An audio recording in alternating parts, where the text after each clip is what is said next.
Good afternoon and welcome to the second CTIS Bitesize Talk of 2024. My name is Roxana Spulver and I'm a Change Management Officer at IMA. Let me start with some housekeeping rules. Questions have been collected via Slido using the code BT24APR. If the video screen is blurry or difficult to see, please read the instructions in the box underneath the live broadcast section on the event page. There you can find a link to watch the broadcast on full screen. And please make sure you have a stable internet connection. On the screen, you have the agenda for today. There will be a presentation on the recommendations on the use of the auxiliary medicinal products in clinical trial, a presentation for IMPD-Q, and the QA session. After the presentations, we will have the Q&A session.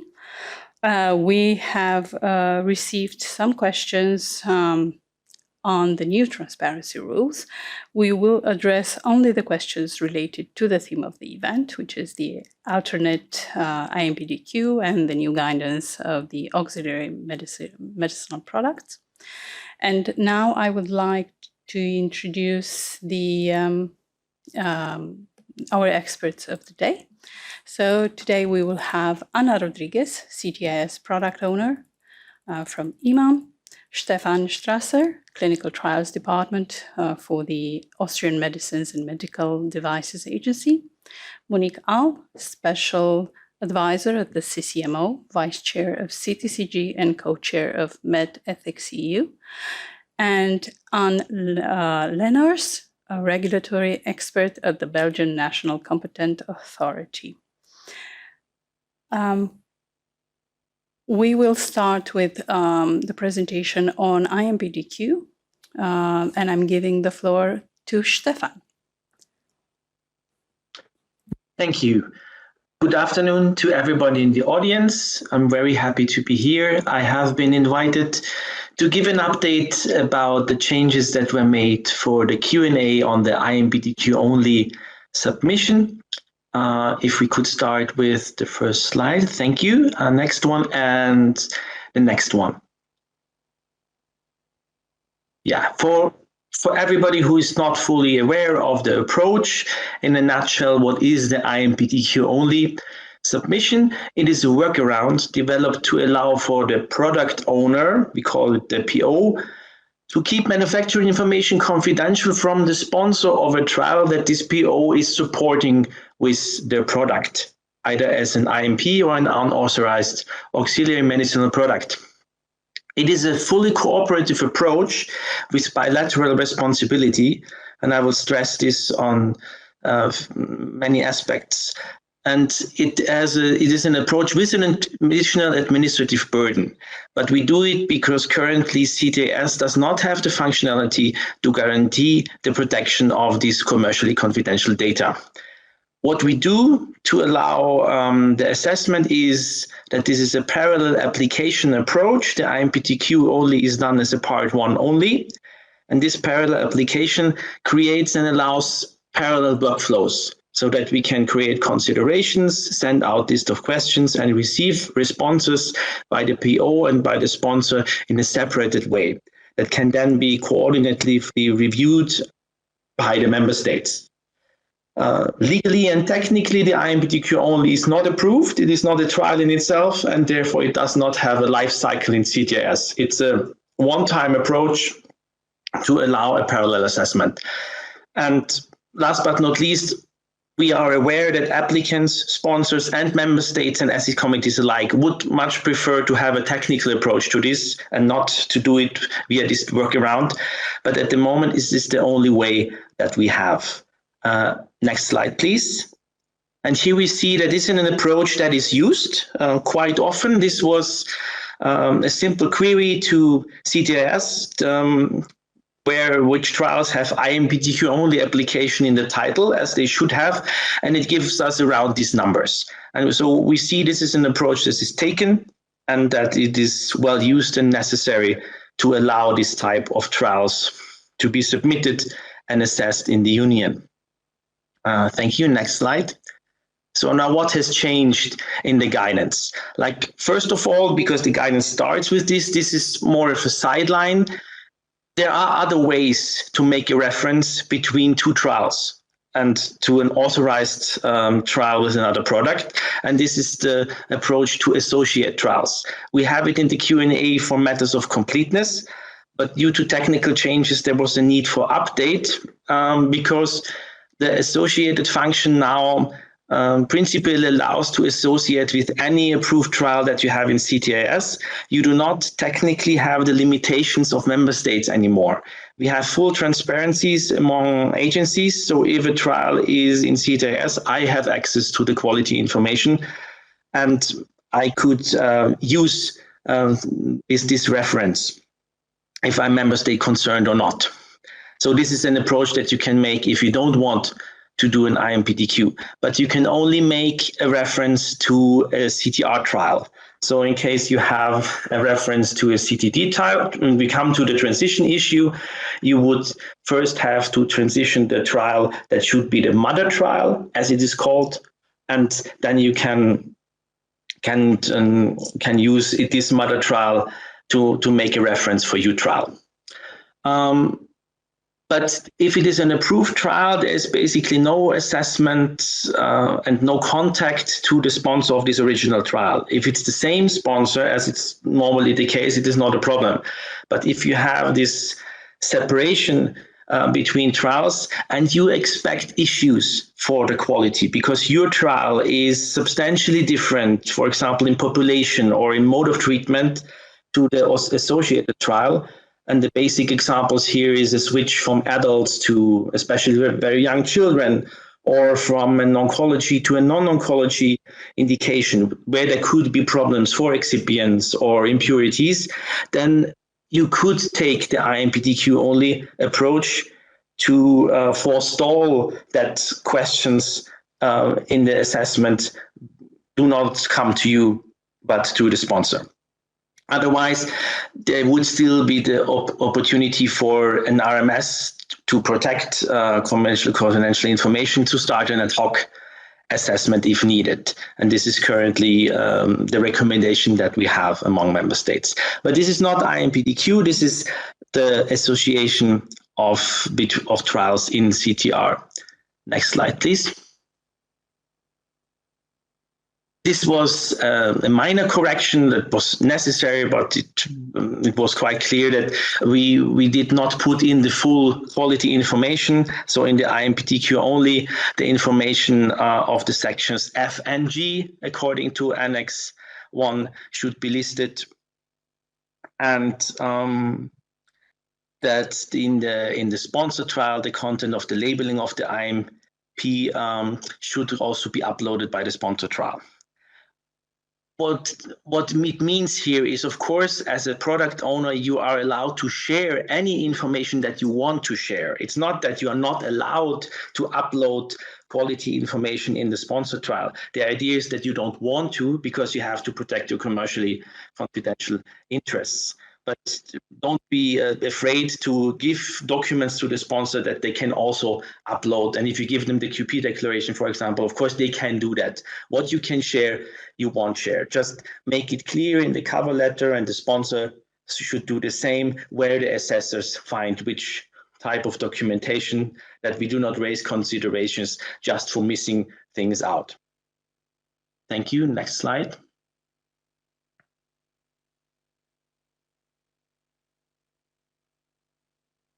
Thank you. This is an important issue, and it shows the basic concern that member states have with this approach. It is a fully cooperative approach. You cannot keep matters completely separated because the sponsor has the overall responsibility for the safety of the participants in their trial, and they have to have knowledge about the product. So sufficient information regarding drug substance and product should be shared. You cannot keep all information separated. So the question, can you submit, for example, the investigator's brochure via the IMPD-Q only approach, is a clear no. The preclinical and clinical information is necessary for the sponsor for benefit risk assessment and to inform the investigators. And of course, you cannot keep this separated. This separation only relates to manufacturing information. And also, the product owner is committed to inform the sponsor about changes that happen to the product, because these changes could impact on safety. This is the immediate concern. And changes have to be notified to the authorities via substantial modifications. And you have to do this in a parallel approach. You have the sponsor of the sponsored trial has to make a substantial modification as a legal framework, even if their documentation, protocol, IB and such is not changing, because in the IMPD-Q there are changes. So here you have to have transparent and timely communication. And therefore, it is defined that contractual agreements should be in place and that there are bilateral responsibilities and the sharing of information, and this should be defined. It goes both ways. And the IMPD-Q shall also include a statement of the product owner, because we assume that these are not experienced sponsors that have a lot of trials ongoing and that are aware of CTR and CTIS, that they know the approach, that they accept the rules and the responsibilities, that they know what they are doing, and they also know what consequences it means to provide their product and to enter in such an approach. Next slide, please. And here are the big changes, if you want. The first big change is because the IMPD-Q only doesn't have a life cycle. We stated, well, you have to submit a new IMPD-Q only again and again for every life cycle procedure that needs assessment of the IMPD. But we found out that this is quite an elegant approach, that you can withdraw your application and resubmit. Via this resubmission, you can reuse all the administrative information that you have added. You don't have to repeat that, and it allows the tracking via the last 2 digits of the UCT number, that you can see that the initial IMPD-Q is then 00, and for the first substantial modification or the next subsequent edition and so on, the numbers count up, and you also have the option to track things here. Next slide, please. This is just a further clarification. As for any change, the more clear you can make it for the assessors, the better also for your procedure. So you should highlight the specific changes compared to earlier submitted versions in the track change document or a table of list of changes. And never forget that the legal framework only comes from the sponsor trial. This is where the authorizations are issued. The IMPD-Q only is just a parallel assessment approach. It has no legal value in itself. So even for purely IMPD-Q modifications, you have to do a double submission. As I said, the sponsor of the sponsor trial, they have to make a substantial modification application. They have to classify it as an IMPD change, but there will be nothing changed there. But they will say, okay, I have changed, or things have changed, and you find the relevant information in the parallel IMPD-Q only, and the changes are as such. And it's the same way for other procedures where you have reassessment, and where you have that is in a subsequent edition of a member state. The regulation foresees and CTIS implements that in a subsequent edition there is the possibility to send questions on quality, in theory, again to the sponsor. And because you want to keep that separated, you need a parallel procedure to allow sending these things to the product owner. So, and this is where because you need it also to hear you. You cannot just make a reference, because we had that in the questions, because this would assume that questions are no longer needed and are no longer possible. And this is always a risk, because if there are questions and if patient safety is threatened, then the question, in the end, it will go somehow, somewhere, and it will go to the sponsor. Member states will take care to word it in a way that that no information is shared that should not be shared, but we have to take care of patient safety and we have to resolve relevant issues before authorization. Next slide. Then there was the question about partial applications. Like immediately after this approach was out, we got questions, well, can I make splits? Can I, for example, change split between drug substance and drug product? And this is clarified now. Originally, it was not envisioned that this approach would cover that at all. The ideas were that, for example, a commercial manufacturer is supporting a non-commercial trial with their product, or a trial is using third-party, for example, diagnostics or challenge agents where they have to provide this information. But we are open to explore these approaches where it is legally allowed. And this is where basically you have the active substance master file, and this is for chemicals. For chemicals, this is acceptable, but it has been clarified for biological medicinal products or ATMPs, where you have the concept of the process is the product, and the person responsible for the manufacturing process and the final release has to have information and oversight over the whole manufacturing. You cannot raise up this wall of information and do not share this. So a split application, and this does not mean that you're not allowed to do an IMPD-Q only, but that you cannot split your IMPD either between sponsored trial or IMPD-Q only application, or between several IMPD-Q only applications. For biologics or ATMPs, you cannot do that. And again, if you do this, the need for cooperation is even greater, because part of the products comes from one party and another part, and the final release is from another party, and they have to share information in some way to guarantee patient safety. So next slide, I think this is the final one. Yeah. And for transition, a much needed clarification, because we have many trials that under the CTD made reference either to another CTD trial or to documentation that was submitted to the agency by third parties via some way. This is something we cannot do anymore. And the question is how to transition such trials. And this is now clarified. We want to keep the transition application as low threshold and easy and fast as possible. So it is not necessary to do an IMPD-Q only submission at the time of transition. It should be done at the time of first part 1 substantial modification. And I put in here the screenshot from the guidance. The moment you do the first part 1 substantial modification, you have to do the IMPD-Q only application if you cannot do a reference to an authorized trial as defined before. And it doesn't matter if your IMPD changes or not. And the reason for that is because after the transition is completed and the substantial modification is completed, so the trial is now fully up to CTR standards, the next subsequent edition of a member state could happen. And the next, and the next, and the next. And these member states need to have access to quality information.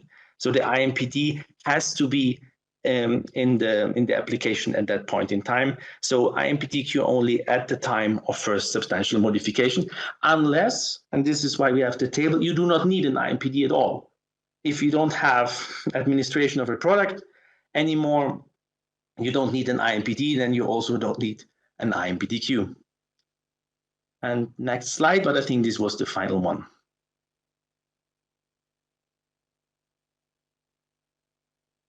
Yeah, thank you for your attention. I will now give the floor to Monique, I think, and I'm happy to answer the questions in the question session afterwards. Thank you. Thank you, Stefan. Monique?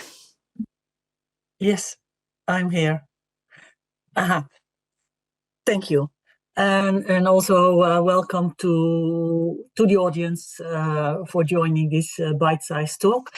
This presentation is about the recommendation paper on the use of auxiliary medicinal products used in a clinical trial. The recommendation paper has been updated. There's a new version from March this year, and it has been published on Other Lex volume 10. where you can all find the documents. Okay, thank you. Next slide, please. Okay, first, several definitions. This is also relevant for the rest of my presentation, especially if we have it between a distinction between AxMP and an IMP. So in the CTR and Article 2, the definition of an auxiliary medicinal product is given. It's a medicinal product used for the needs of a clinical trial, as described in the protocol, but it is not an investigational medicinal product. In the preamble of the clinical trial regulation, we find also some other relevant information with respect to auxiliary medicinal products, because there it's mentioned that auxiliary medicinal products should not include concomitant medication. So in short, an AxMP is a medicinal product relevant for the design of the clinical trial. It's not an investigational medicinal product. It's also not concomitant medications. Next slide, please. The definition of an investigational medicinal product is also given in the CTR, also Article 2. Here it's mentioned a medicinal product which is being tested or used as a reference, including as a placebo in a clinical trial.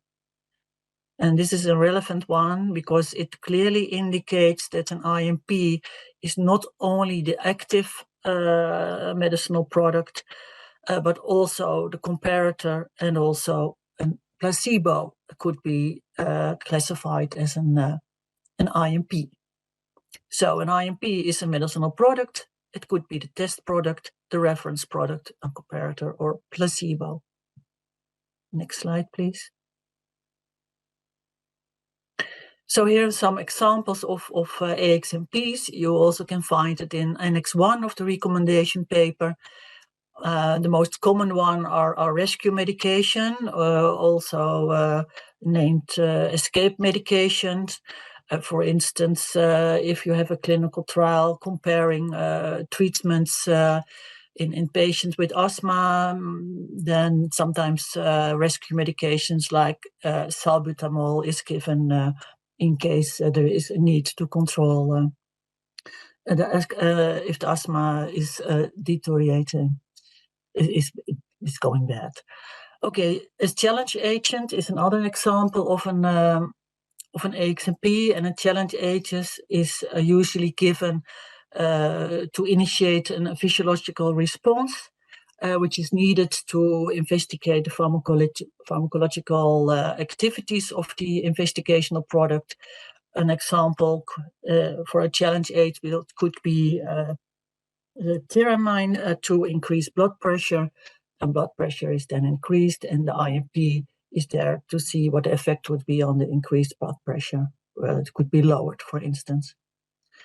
To assess endpoints is also an example of AxMPs. For instance, like acetylcholine, which is administered directly in the coronary arteries, and that is to evaluate the coronary endothelium dysfunction. And then we have a background treatment, and I go into more detail about background treatment in the next slide. Important to no. Oh, it's not yet the next slide, because there is something in the blue box about dilutants. Authorized dilutants such as saline are not considered AxMP if combined with an IMP prior to administration. So they are then regarded as an excipient in the finished IMP. And this is an important notice, just to make clear that excipients as part of a finished IMP are also not considered AxMPs. Now we can go to the next slide. Thank you. So background treatment, AxMP or IMP. I think that is one of the significant changes in the update of the recommendation paper. At least we try to give more clarification on it. So background treatment. What do we consider background treatment? Well, this is a type of medicinal product administered to each of the clinical trial participants, regardless of the randomization group. It can be to treat the indication, which is the object of the study, or it could also be required in the protocol as part of standard of care for a condition which is not the indication under investigation and is relevant for the clinical trial design. Background treatment is generally considered to be the current standard of care or part thereof for the particular indication. Background treatment should always be described in the protocol, and if a specific treatment regimen for standard of care is mandated in the protocol, it should be clearly specified by active substance, ATC code level 3 to 5, or drug product. And suppose there are discrepancies between member states in clinical practice, and therefore also discrepancies in standard of care, that can be justified, but this justification should be provided in protocol. And if it might lead to any potential bias, this should be addressed also in the protocol. Next slide, please. And now about the situation where a medicinal product is classified as an AxMP or an IMP. So we have 3 bottles of pills or capsules. The orange one is the investigational medicinal product X. The black is standard of care A, and the white one is the placebo. So in the first example is that in the active group, as well as in the control group, standard of care is given. You can see that by the black bottle. And in the active group, the IMP is given, and in the control group, as an add-on, the placebo is given. And the objective of the clinical trial is to study the efficacy and safety of the new IMP-X in patients who are on continued treatment of the standard of care. So in this case, the IMP-X is compared to placebo. In this situation, the IMP is the IMP, and the placebo is the IMP as well. I just explained that the placebo is also part of the definition of an IMP. But the black bottle, the standard of care A, is considered an AxMP because they are not part of the objectives of the study, but they are there as part of the clinical trial design only. The next row is the situation where you have again, both groups have standard of care. And in the active group, there is the IMP. And in the control group is only the standard of care. There is no placebo as an add-on. The objective of the studies are the same as what I described before. But the difference is that now the control group is the standard of care. So the standard of care A is the comparator. And that fits within the definition of an IMP. So if we now look at what is an IMP or an AxMP, well, we don't have an AxMP anymore. And standard of care is classified as an IMP because it's the comparator in this situation. And then the last example is the example where, again, both groups have standard of care. The active group have the IMP, the control group as, again, an add-on as a placebo. But if we look at the objectives of the studies, it's to study the efficacy and safety of the IMP-X in combination with standard of care. So if there is an interaction, maybe on the outcome. And if this means that the standard of care is part of the objectives of the study, part of the endpoints of the study, and therefore also classified as an IMP. So in this case, all the products mentioned are an IMP. The IMP-X is the IMP. That's logic, I would say. The standard of care is an IMP, and the placebo is IMP. This has been explained in detail more in the recommendation paper, but I hope that this gives some clarification on when a medicinal product is classified as AxMP or IMP. Okay, thank you. Next slide. So what are the requirements of an AxMP as mentioned in the CTR? So in principle, and that is really the basic, that only authorized medicinal products authorized in the EU or the EEA should be used. And if you don't have access to an authorized medicinal product, you can use an unauthorized medicinal product, but it has to be justified. For instance, because it's not available, an authorized product is not available in the European Union or European Economic Area, or the sponsor cannot reasonably be expected to use an authorized auxiliary medicinal product. And here's an example given, for instance, if the product is produced like a magistral or official formula. Another requirement is that the use of the AxMP should be free of charge for the trial participant, unless the law of the member state provide otherwise. So a general rule is that it should be free of charge, but it might be that in some member state they have a national law which has different rules on it. So please look into the national provisions for this. So authorized medicinal products are medicinal products authorized in any member state concerned in the EU EEA. So that's, I think, relevant to mention. So it doesn't have to be an authorized medicinal product by central procedure. It could also be an authorized medicinal product only authorized in one member state in the EU EEA, and then it's also considered authorized in the whole EU, and it can be used. That is also irrespective of changes to the labeling of the medicinal product, for instance, if it's an off-label use. Okay, next slide, please. So the documentation of the AxMP, there we have to make a difference between an unauthorized AxMP and an authorized AxMP, but which has been modified.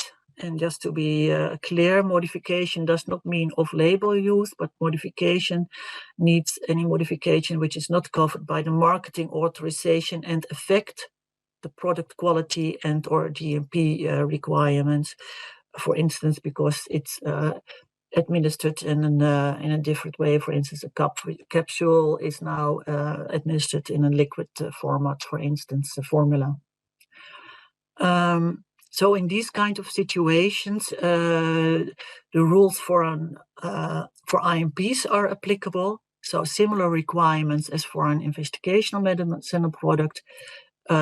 So that's mentioned in section F of the Annex 1. It's about GMP requirements, and section G, that's about the medicinal product dossier, in this case, the auxiliary medicinal product dossier for initial applications. And you can look at Annex 2 of the CTR in case of a substantial modification. There should be a description of the content of the labeling for these products. Safety reporting is mandatory in line with the one for IMPs. So you have SUSAR reporting, and therefore there should also be reference safety information indicated clearly in the section of the IB or the SMPC, or you have to register this product as a structured field in CTIS. And in case it is an unauthorized auxiliary medicinal product, you also have to register this one in the extended Eudravigilance medicinal product dictionary database before they can be added as a structured data field in CTIS. So this is for the authorized AxMPs and the authorized AxMPs which are modified, and now the one about the authorized unmodified AxMPs. This is much simpler.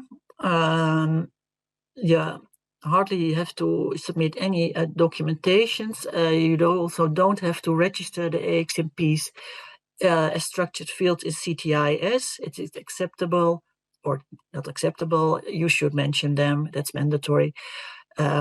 Listed in the cover letter, and again by active substance, ATC code level 35, or drug product, and no SMPC has to be submitted. Next slide, please. Safety reporting for the auxiliary medicinal products. I already mentioned some things about it in my previous slide. But again, for the unauthorized AxMPs and the authorized AxMPs which are modified, the safety reporting are similar to the one for an IMP. So investigators, sponsors, they have to collect, record, manage, and report adverse events reactions, as described in Article 41 and 42 of the CTR. You can look it up over there. SUSARs need to be reported to vigilance. All serious adverse reactions has to be included as a line listing in the annual safety report of the respective IMPs being studied in that particular clinical trial. If there are any other safety issues to be included, if there are any other safety issues, they also have to be included in the annual safety report from the one of the IMP, but you don't need to submit a separate annual safety report for these unauthorized AxMPs or authorized AxMPs which are modified. So if you have used an authorized unmodified AxMP, then the safety reporting in relation to these products should be done in accordance with the pharmacovigilance rules provided in Chapter 3 of Title 9 of Directive 2001/83. You can also find this information in Article 46 CTR, but these are just the normal pharmacovigilance rules which are also are used in normal clinical practice. And in our recommendation paper, we are encouraging investigator sponsors to also report adverse reactions to the competent authority of the member state where the reaction occurred, or to the marketing authorization holder of the auxiliary medicinal product. More information on safety reporting and more details can also be found in Chapter 7 of the Commission Q&A about the CTR, and that is also published on Other Lex Volume 10. Next slide, please. Then in the CTR, we have some articles. There are some articles about reporting of serious breaches, which could affect safety, unexpected events, urgent safety measures. The reporting requirements are described in, oh, I made a mistake with my typing, but it's Article 53, 54, and 55 of the CTR. You can find it over there. My main point is that it's applicable for all auxiliary medicinal products, authorized or not authorized. If a serious breach, unexpected event, or an urgent safety measure happens, you just have to report it also if you think it's only related to the AxMP. Next slide. Labeling for the AxMP, this flowchart is also presented in Annex 2 of the recommendation paper and might be a little bit small to read, but you can look it up. Well, the first question you have to ask yourself, is it an authorized or a non-authorized AxMP? If it's not authorized medicinal product, you immediately come into almost a full set of labeling, including additional labeling as described in Annex 6 of the CTR. But if it's an authorized medicinal product, an authorized AxMP, then you have a choice as a sponsor, as an investigator. You can use the labeling as an unauthorized IMP, AxMP, but you also have the option to label conform the Directive 2001/83, and that's just that means that you don't need additional labeling, and you can use the standard labeling. Which is also used in normal clinical practice for labeling medicinal products. There could be specific circumstances when you think, okay, that might not be the best thing to do, not to have additional labeling.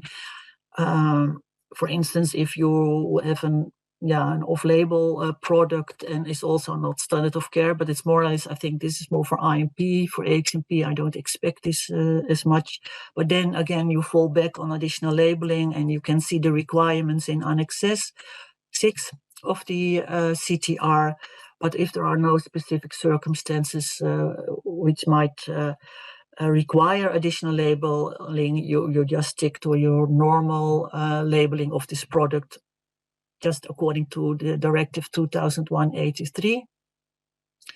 And I made a blue box, and that is in relation to the fact that what I said, an authorized product can be a product authorized in any of the member states concerned.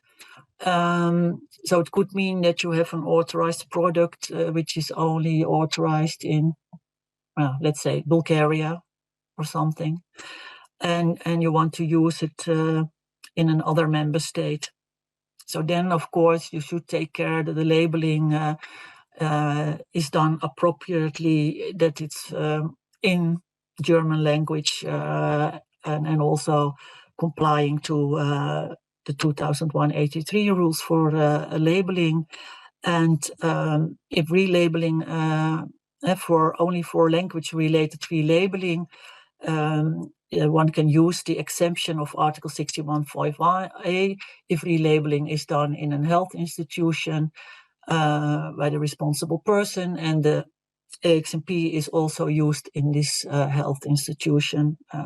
So you can read more about this in Article 61.5a of the CTR.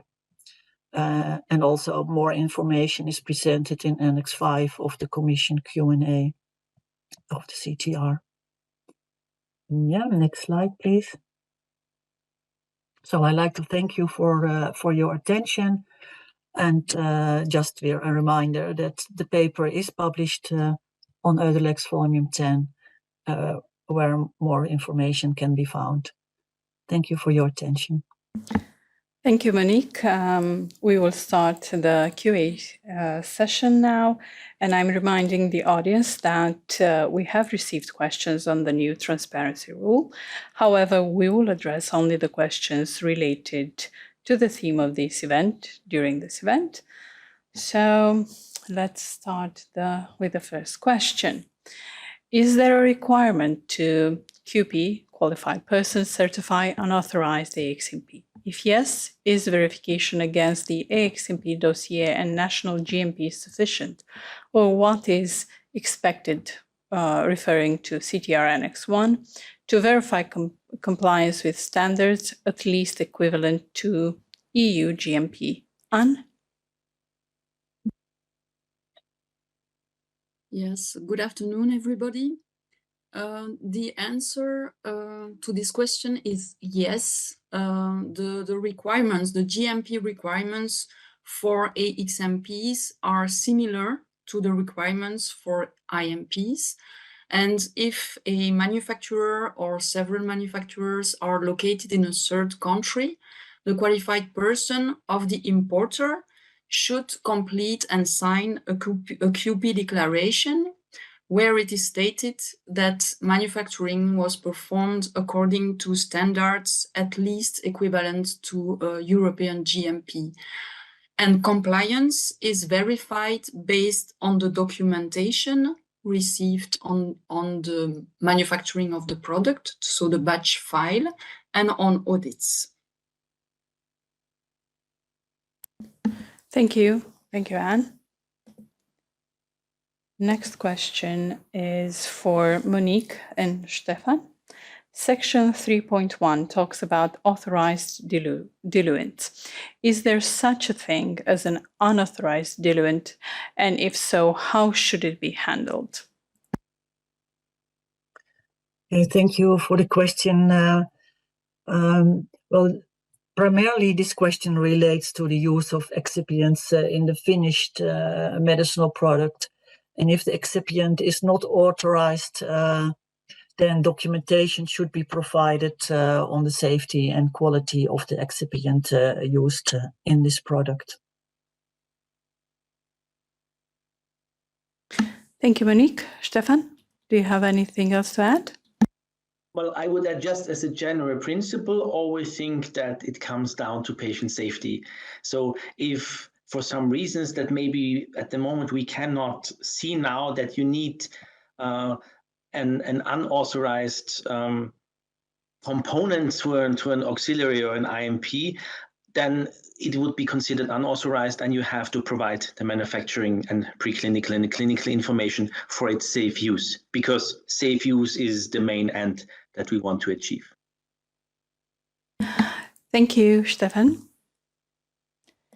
Next question for Monique. When a reduced text label is added on an authorized AxMP, is it still considered as unmodified authorized AxMP? Is there any difference if the activity is done by a local GMP vendor or a local pharmacy?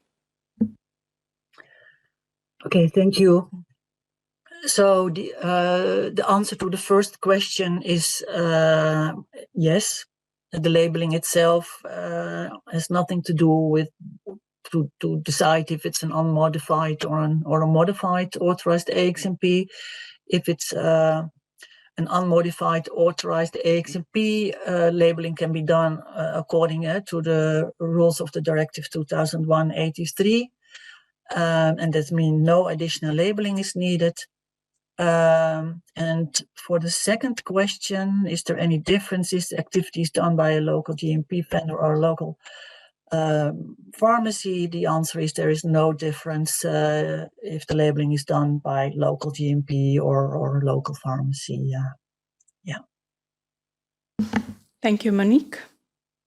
Next question is for you as well. Recommendations on AxMP recently published states that no a summary of product characteristics is needed for authorized and modified AxMP.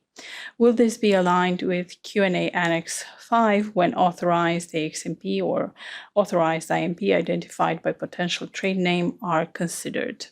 Thank you. Well, I like to thank, I see, Igor for putting this question forward. So we have realized that there is some work to do in this respect. So we will align the recommendation paper with Annex 5, and this will be followed up. Thank you. And next one, AxMP has marketing authorization gained through a procedure different to the central one. It will be administered in a member state different to the one in which it was authorized. For example, authorized in Italy, administered in Germany. Are the AxMP and translation needed? Monique. Yeah. So the question is on the SMPC. The SMPC does not have to be submitted as part of the clinical trial application. However, the investigator in Germany, I see, should of course receive the relevant product information, because he might not be familiar with this product if it's only authorized in Italy. So this is very important also for reasons of safety. And then translation of this SMPC might be necessary. And again, Igor, thank you for raising this question, because I think our recommendation paper should be a little bit more clear on this point, and we will provide more clarity in the next update. Thank you. Next one, authorized IMP centrally, MRP, or nationally is sourced from EEA market. Should the language requirements for labels from Annex 4 be followed, or are there any exceptions if we are talking about a product with a marketing authorization and not an approved IMP? Monique. Yeah, the language requirement for labeling of an IMP, because the question is only an IMP, I see, are described, sorry, Igor, in Annex 2 of the Commission Q&A, and this should be followed. So there are no differences between authorized and not authorized IMP. Thank you. Next one, also for you. A protocol has one arm administering IMP plus SOC and other placebo plus SOC. SOC is defined only by drug class in the protocol with info that it is administered in line with the label. Would this be acceptable in line with EU clinical trial regulation? Monique? Yeah, I can't give a conclusive answer because I just try to explain that it really depends on the objectives and endpoint of the study, where if the standard of care could be classified as an IMP as well. But let's say it is considered an AxMP. The standard of care is considered an AxMP, then it's acceptable to specify this by active substance, ATC code level 3 to 5, or drug product. Yeah. Thank you. Next one for Anne. Sponsor chose authorized AxMP sourcing to be both from local market by site and central from EEA. If labels in local language are needed for second option, should AxMP be added in CTIS? Yes, so as presented by Monique, authorized medicinal products are medicinal products authorized in any member state of the EU or EEA, irrespective of changes to the labeling of the medicinal products. So even if relabeled in local languages, authorized non-modified AxMP should not be added in CTIS structured data. Thank you, Anne. Next one for you, Anne. If an AxMP is sourced centrally by the sponsor from EEA market and relabeled by a vendor with a label in the local language of participating MSC without any other changes, is this considered as unmodified MP? No need to add it in CTIS. Yes, so this is a similar question, and the answer is yes, it is still considered as unmodified medicinal product, and there is no need to add it in the structured data in CTIS. Thank you, Anne. Next for Monique. Unmodified authorized AxMP and safety reporting. If such AxMP is not entered in CTIS and reference AxMP is not uploaded, how to ensure common grounds for assessing safety events? Relying on sites and using the national AxMP that may differ? Okay. Yeah, thank you. So it's about safety reporting for an authorized unmodified AxMP. And this should be done according to, I repeat myself, Directive 2001/83/EC. And in that case, there is no need for a reference SMPC. So, yeah, therefore, you also don't have to rely on using national SMPC whatsoever. That's mine. Yeah, Thank this you. is it. Thank you, Monique.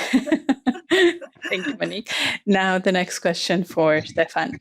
Under a CTD, Quality Information Regulatory Support File for vector used in production of ATMP was submitted by the PO. Based on the updated response of the question 2.15 in the Q&A, this is not supported now. How should we approach these cases? Yeah, as I said, for biological medicinal products and ATMPs, the product owner and manufacturer has to have full knowledge about the manufacturing process and all aspects. So it is not possible to withhold relevant information. The question is, could there be cases where on single instances, member states have requested information that goes way beyond the relevant? Maybe. So and I think this is where this comes from. We saw these cases, and this will be harmonized in further discussions. But if it is relevant information for the product owner, then you can then you cannot keep it hidden. And the situation where we often have of this is in viral vectors, that there is a detail of the viral vector of the IMP manufacturer that he cannot go into without contacting the vendor. I think this is where it comes from, and there it has to be discussed if this is really relevant to ask. Thank you. Next question for Anne.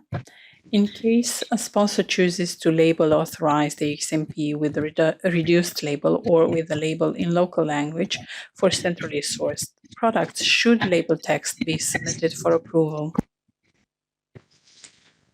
Yes, the label, as explained by Monique during her presentation, the label has to be submitted for the AxMP. What did you say? It does if it's an authorized AxMP label. For authorized, it's not needed. Sorry. Yeah. Is this correct? Yeah. Sorry for this mistake. Yeah. Yeah, it really depends a little bit. That's not clear from the question, to be honest, whether it is a relabeling in local language or not, just to explain. But normally, for an authorized AxMP, it's not needed to, an authorized unmodified AxMP, it's not needed to submit the label as part of your clinical trial application. Yeah, sorry, Anne, but no, thank you. Thank you for some the confusion correction. about the Q. Thank you, about the Monique. question. Yeah. Thank you, Anne. That's what I said. I think this is a point which we will clarify better in our recommendation paper, this thing. So, yeah.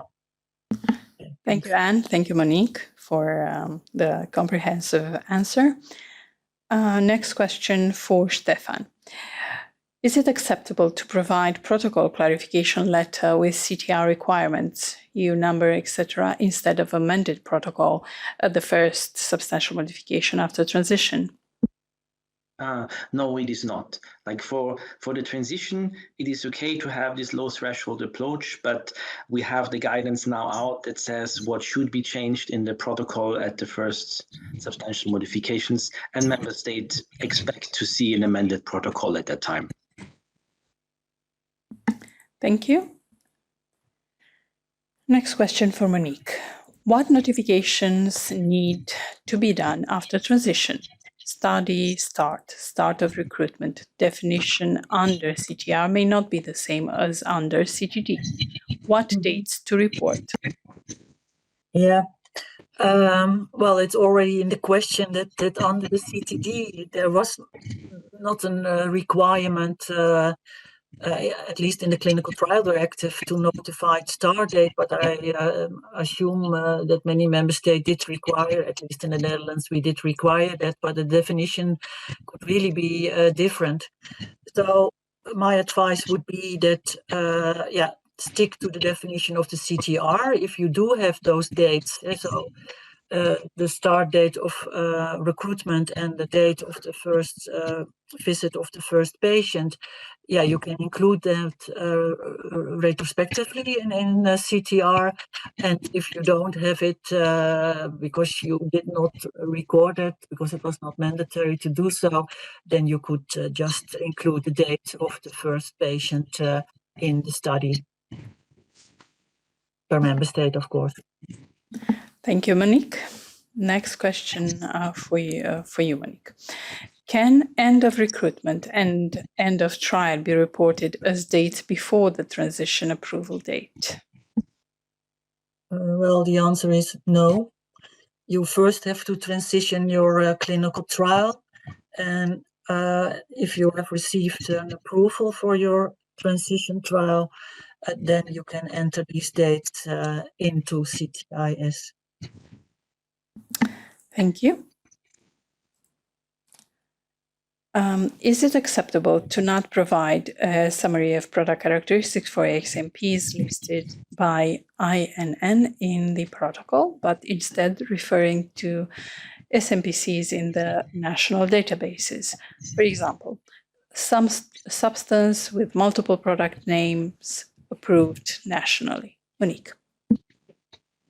Okay. Okay, again for authorized AxMPs, authorized unmodified AxMPs, you don't have to submit an SMPC. For the others, well, so you have to submit the SMPC. If you for the authorized unmodified AxMP, where you don't have to submit an ASMP, but you want to be nice, it's perfectly fine to include the link to the national database in your cover letter, but it's not mandatory to do so. And is there something else which I need to answer? Substance with multiple partners. No. Thank you, Monique. Yeah. Next question for Stefan. Can a sponsor refer to an already concluded quality IMPD only application from a product owner, or is it mandatory to always create a new IMPD-Q only application, although all MSCs have access to all trial applications, all MSCs have access to everything? Thank you. This is a good question, and we are discussing this, but at the moment, it's not only the access, it's also the possibility, as I said, to raise question and send out an RFI and receive responses. And only if you do a parallel procedure, you have this functionality. So yes, you have to do a new IMPD-Q submission for assessment purposes each time. Thank you, Stefan. Next question for Monique. Sponsors considers update to DSMB and related charter, change of members and vendor as non-SM. Please advise if it should be considered as relevant for the supervision of the clinical trial and submitted as a non-SM 81.9. Yeah, if you ask me, you're asking me. It should be submitted as a non-substantial modification, 81.9.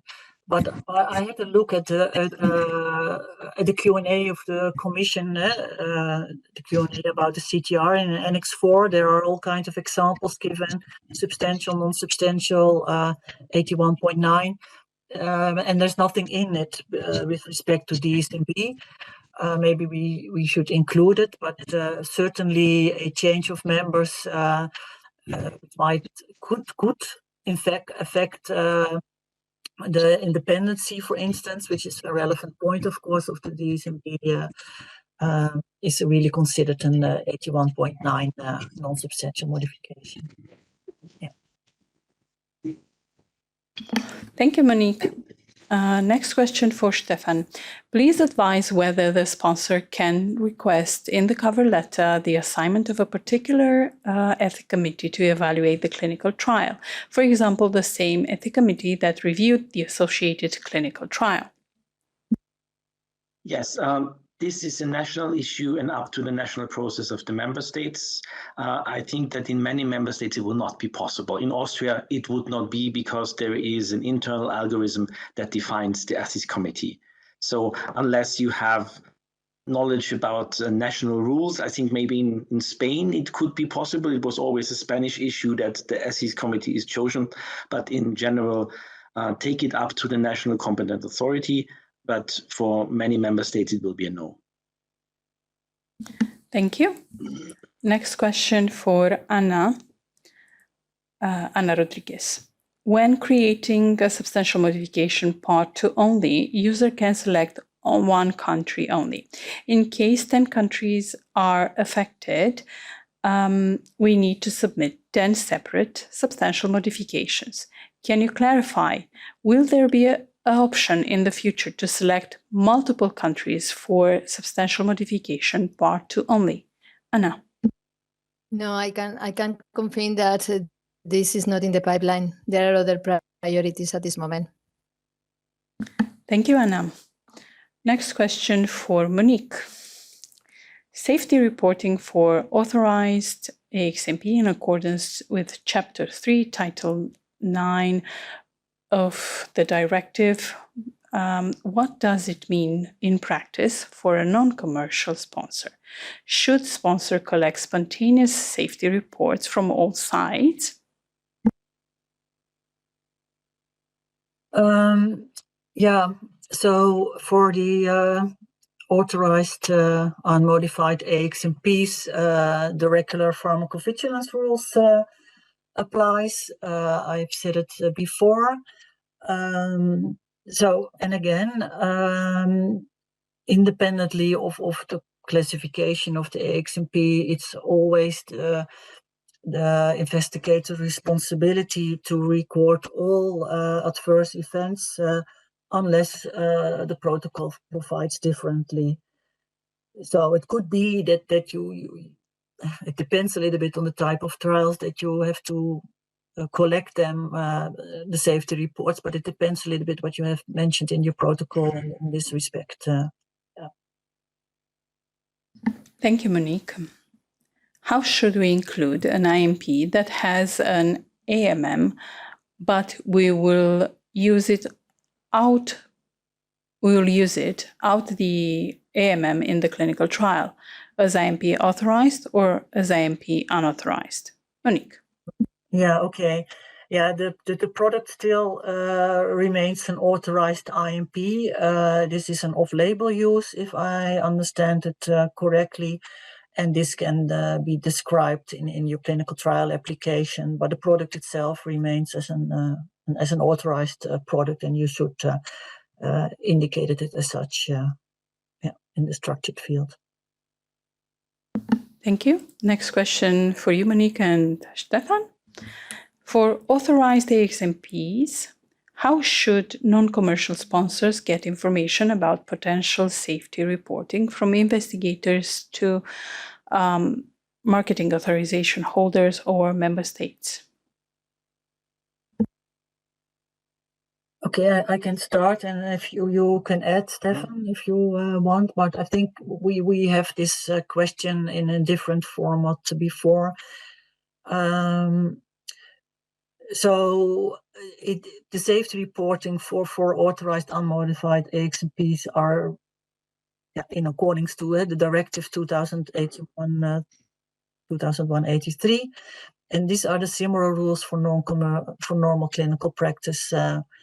We do, however, encourage the sponsor to report these adverse reactions to the marketing authorization holder or the NCA where the adverse reaction has occurred, to report it to them. But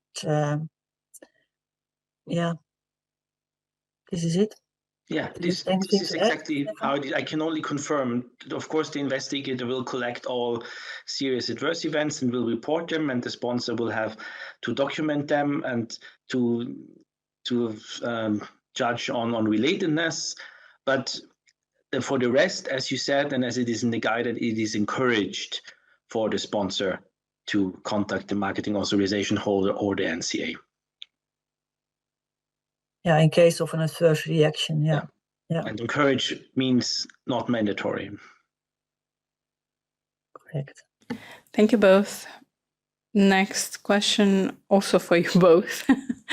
As per the current guidance, if AxMPs are authorized and unmodified in relation to their marketing authorization sponsor, the sponsor has to declare those in cover letter only.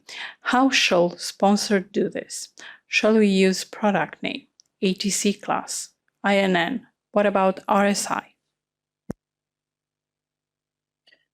Yeah. So for an authorized unmodified AxMP, the listing can be in the cover letter, including specification by active substance, ATC code, left 3 to 5, or drug product. And I explained earlier there is no need to indicate the reference safety information. Exactly. So I would add that you go to the best level of detail that you can. If you're buying the product for central distribution in a member state where it is, for example, cheap, and you give it to all sites in all member states concerned, then of course you can define it by name. If you cannot define it because it comes from the local centers off the shelf, then you do it by ATC class or INN. And if this way is chosen, we would assume that you're using a nationally authorized product to do so. similar as it was in former times in EudraCT. Thank you both. Next question for Stefan. For an IMPD-Q application supporting NSM, would all member states concerned in the initial be required, or would MSCs that have received an end of trial notification in the sponsor trial be excluded from the IMPD-Q substantial modification application in CTIS? You have only to submit it to the member states concerned, but this includes in any way the RMS. So the RMS is always concerned, even if they have received the end of trial notification. So for this, you should take care in the IMPD-Q only, because you have to choose and propose the same RMS. But otherwise, normal member states concerned that have received an end of trial notifications, you do not have to include, as they would also not be included normally in the SM. Thank you. How should a sponsor proceed with older studies that have listed all AxMPs? Should the next Part 1 substantial modification remove AxMPs from the Part 1 structured data and include them in the cover letter of the substantial modification, or should the AxMPs remain in the structured data? Monique. Yeah. You can leave them you don't have to change it. Just leave them in the structured data and not to change anything. That's fine, because you already have them in the structured data, so that's excellent, and it's okay to do so. No need to update it with the next SM. Thank you. And I would like to inform the audience, as also the speakers, that we have 3 more questions, and then we are at the end of the questions that are in line with the theme of the event. So let's proceed with this one. For Monique, can it be acceptable under CTR to not provide the reference AxMPC for locally supplied AxMPs listed only by INN in the protocol, but instead referring to AxMPCs in their respective national database, as it was acceptable under CTD? I think we had a similar question. Again, you don't need to submit the substantial, you don't need to submit the SMPC as part of your clinical trial application if it's an authorized unmodified AxMP. But again, a reference to the national database is nice, but it's not mandatory to do so. Yeah. Thank you. Next one for Stefan. Is it acceptable to not supply and provide IMP or AxMP free of charge in the context of phase 4 trial evaluating clinical practices with approved products considered SOC in a real-world setting? Again, this is unfortunately a national issue. The sponsor is in principle required to provide the product, and it is on the national level to find regulations where there could be exceptions. And I know that in Austria, of course, if a product is standard of care, you can make an application to the health insurance system to get this paid, but this is a purely national approach. So unfortunately, you have to inquire with the member states on the national level. Okay, thank you, Stefan. And there's no the regulation is not against it. Let's say at least like this. Thank you. The next question is the last question and is for Anne. So Yes. When including AxMP in Part 1 structured data, there are often multiple records for the same authorized products. Must all authorized product listing found in the CTIS search results be included, or is it more limited number sufficient? So this question is again related to authorized products. So authorized non-modified AxMP must not be listed in the structured data in CTIS. Thank you, Anne. And with this, we conclude the Q&A session. And I'm thanking the audience and the speakers for attending the CTIS Bitesize talk. We would like to remind you of the next CTIS event. On 15th of May, we have the next CTIS walk-in clinic.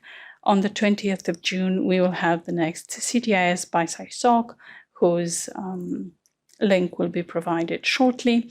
And if you want to be up to date with the 2024 CTIS events, please consult Clinical Trial Information System Training and Support page or the EMA events page. The post-event survey will be opened after this event so that you can share your satisfaction with the event. You can provide your feedback in Slido using the passcode BT24APR or scanning the QR code on the slide. The presentation and the recording will be available on the EMA website following the event. You can sign up for the CT Highlights newsletter for information on when the videos are available. The questions will be used as input to EMA training and support materials.